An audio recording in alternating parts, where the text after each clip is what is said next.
Morning to all મિત્રો, આજના લેક્ચરમાં આપણે noise vibration and harshness and safety સબ્જેક્ટમાં chapter number 3 characteristic and sources of vibration અંતર્ગત આજના ટોપિકમાં આપણે ચર્ચા કરવા જઈ રહ્યા છીએ સોર્સિસ ઓફ વાઇબ્રેશનમાં ડ્રાઇવ લાઇન વાઇબ્રેશન વિશે.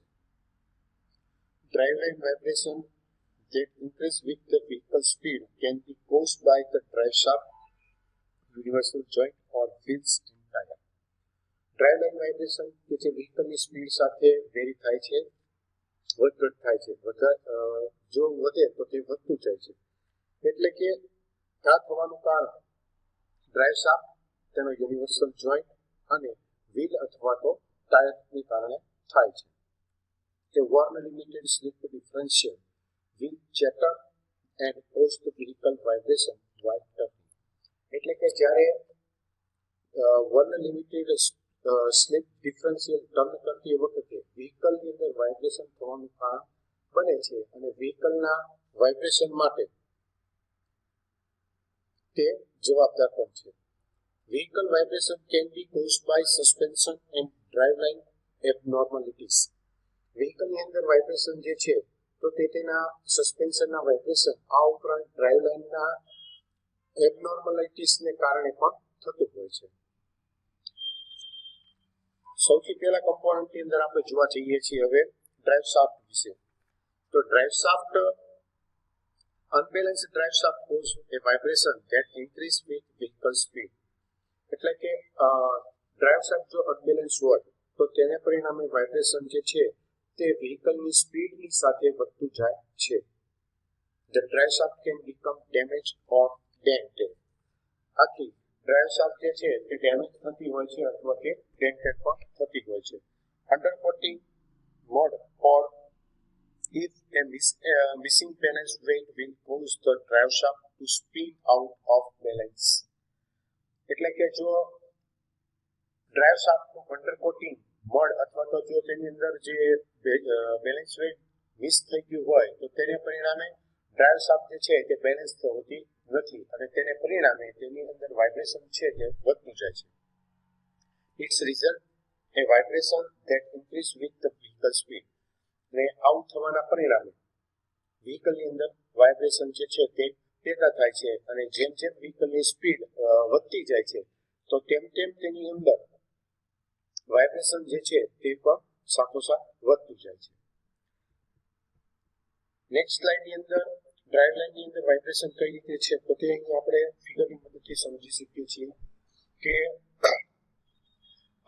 સૌથી પહેલી ઉપરની જે ફિગર છે તો તેની અંદર આપણને દર્શાવવામાં આવ્યું છે કે an unbalance drive shaft will cause a vibration that increase with the speed. એટલે કે જો ડ્રાઇવ શાફ્ટ યોગ્ય રીતે બેલેન્સ કરવામાં આવેલું ના હોય તો તેના પરિણામે જેમ જેમ વ્હીકલની સ્પીડ વધતી જાય છે તેમ તેમ તેની અંદર વાઇબ્રેશન જે છે તે પણ વધતું જાય છે.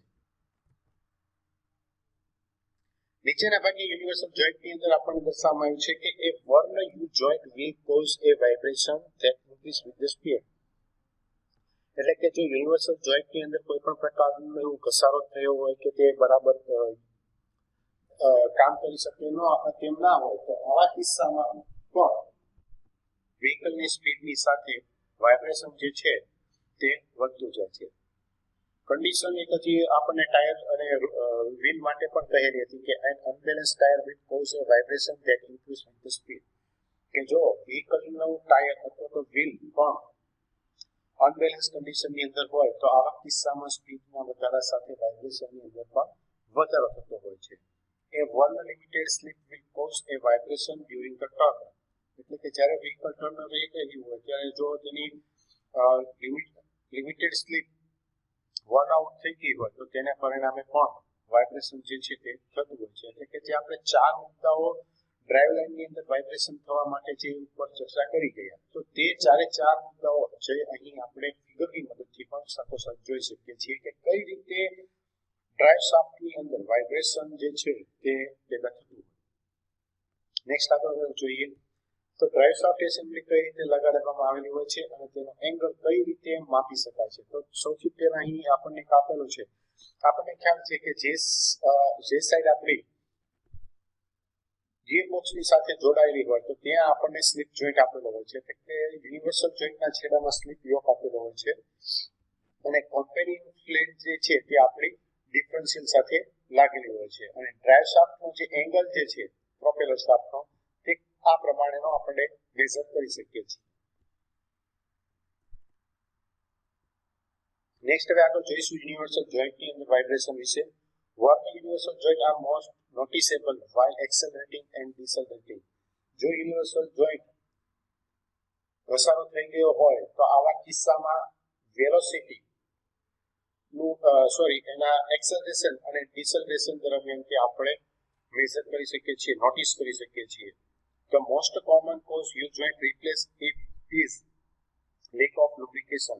એટલે કે જો યુનિવર્સલ જોઈન્ટ રિપ્લેસમેન્ટ માટેનું સૌથી મોટું કારણ એ પણ છે કે તેનું યોગ્ય રીતે લુબ્રિકેશન કરવામાં આવેલું ન હોય. It causes the U joint to overheat and turning black.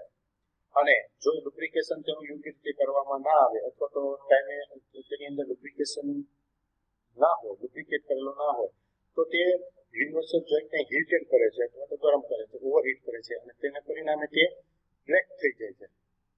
The joint will start to squeak and cause a vibration that increases with the physical speed. અને આવું થવાને કારણે પરિણામે યુનિવર્સલ જોઈન્ટ જે છે તે સ્ક્વીક થવાની શરૂઆત થાય છે અને વાઇબ્રેશન જે છે તે સ્પીડની સાથે વધતું જાય છે. This noise will get worse and without replacement will end in a loud clunk whenever the driver places the transmission into gear. અને આવું થવાને પરિણામે આ અવાજ જે છે તે વધારે પડતો પણ ખરાબ હોય છે કે જે તેના રિપ્લેસમેન્ટ કર્યા વિના ડ્રાઈવરને ટ્રાન્સમિશન શિફ્ટિંગ વખતે ટ્રાન્સમિશન ગિયરની અંદર શિફ્ટ કરી શકે છે અને તે જે મોટા પ્રમાણમાં અવાજ થતો હોય છે તો તેને પણ ઘટાડી શકાય છે. યુનિવર્સલ જોઈન્ટની અંદર કઈ રીતે રચનામાં છે, કઈ રીતે તેનું વાઇબ્રેશન કરવામાં આવતું હોય તે પણ આપણે એની રચના અને વાઇબ્રેશન માટેની જે છે રચનાઓ તે પણ જોઈ શકીએ છીએ. તો કે સૌથી પહેલા આ નીડલ બેરિંગ છે કે જે અહીંના ભાગે લાગેલું હોય છે. ત્યારબાદ તેની ઉપર કેપ લગાડવામાં આવે છે અને આ ઉપરના ભાગ અહીં જે આ ઉપરનો ભાગ છે તેને આ સર્કિટ અથવા તો લોક રિંગની મદદથી લોક કરવામાં આવતું હોય છે. તો આ રીતે ચારેય છેડે ક્રોમિયમ જે છે આ સ્પાઈડર ક્રોમિયમ તે લગાડવામાં આવેલો હોય છે. આ ઉપરાંત વચ્ચેના ભાગે જે સ્પાઈડરની અંદર હોલ આપવામાં આવેલું હોય છે કે જ્યાંથી આપણે તેને લ્યુબ્રિકેશન કરી શકીએ છીએ. તો lack of lubrication cause a binding universal joint. એટલે કે જો લ્યુબ્રિકેશન પૂરતા પ્રમાણમાં ના હોય અથવા તો તે ઘટી ગયું હોય તો તેના પરિણામે યુનિવર્સલ જોઈન્ટ છે તે ચોકઅપ અથવા તો બ્લોક થઈ જાય છે. This result a vibration that increase with the vehicle speed. અને આવું થવાને પરિણામે યુનિવર્સલ જોઈન્ટ છે તે વ્હીકલની સ્પીડ વધવા સાથે તે વાઇબ્રેટ પણ થતો રહે છે.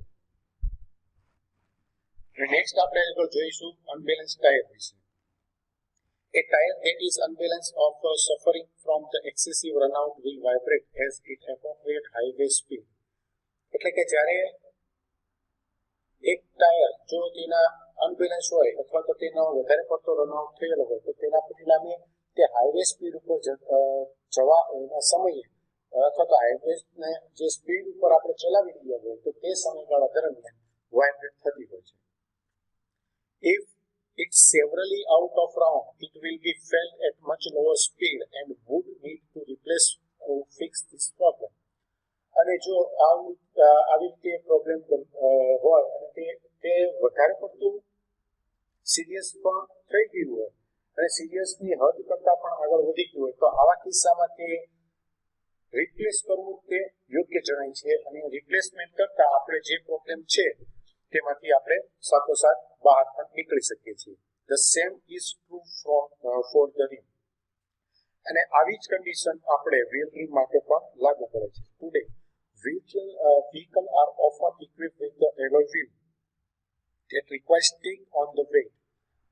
હાલના સમયગાળાના જે વ્હીકલો છે તે ઘણી વખત એલોય વ્હીલથી બનાવવામાં આવે છે અને તેના વેઇટ ઉપર સ્ટીકની પણ જરૂર હોય છે. check to see if one of these weight may have fallen off after the tire was balanced. અને એ પણ ચેક કરવું જરૂરી છે કે જ્યારે આપણે ટાયરનું બેલેન્સિંગ કરી રહ્યા હોઈએ છીએ તો તેમાંથી કોઈ પણ પ્રકારનું વેટ જે છે તે તેની અંદરથી દૂર તો થઈ ગયેલું નથી અથવા તો પડી ગયું છે કે નહીં.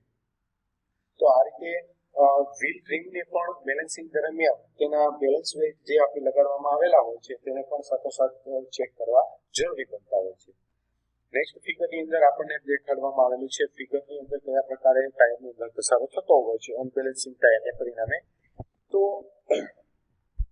અંડર ઇન્ફ્લેશન ટાયર થાય તો જેની અંદર આપણને ખ્યાલ છે કે સાઈડની અંદર વ્હીકલની જે ટાયર જે છે તો તેની બધી સાઈડની એજ ઉપર ઘસારો જોવા મળે છે. જ્યારે ઓવર ઇન્ફ્લેશન હોય તો તે વખતે આપણે વચ્ચેના ભાગ ઉપર ઘસારો જોવા મળે છે. ત્યાર પછી કેમ્બર ગિયર એટલે કે કેમ્બર એંગલ જો બરાબર સેટ કરવામાં ના આવેલું હોય તો વ્હીકલની અંદર એક તરફ ટાયરનો ઘસારો જોવા મળે છે. પછી કપ ગિયર, તો કપની અંદર અમુક છેડા ઉપર પટ્ટા પડી જતા હોય છે. અને ફેધર એજ એટલે કે આપણે જે ટાયરની જે સપાટી છે એમાંથી જે લેયર જે હોય છે એ બહાર આવી જાય છે, જે રીતે આપણે કોઈ પણ પક્ષીનું પીછું હોય તેની જેમ. તો એ બધા જે અસર છે તે આપણને અહીં આકૃતિની મદદથી જોઈ શકીએ છીએ. તો મિત્રો આજના લેક્ચરને આપણે અહીં સુધી રાખીશું. નેક્સ્ટ લેક્ચરની અંદર આપણે ચર્ચા કરીશું પાવર માઉન્ટ વિશે.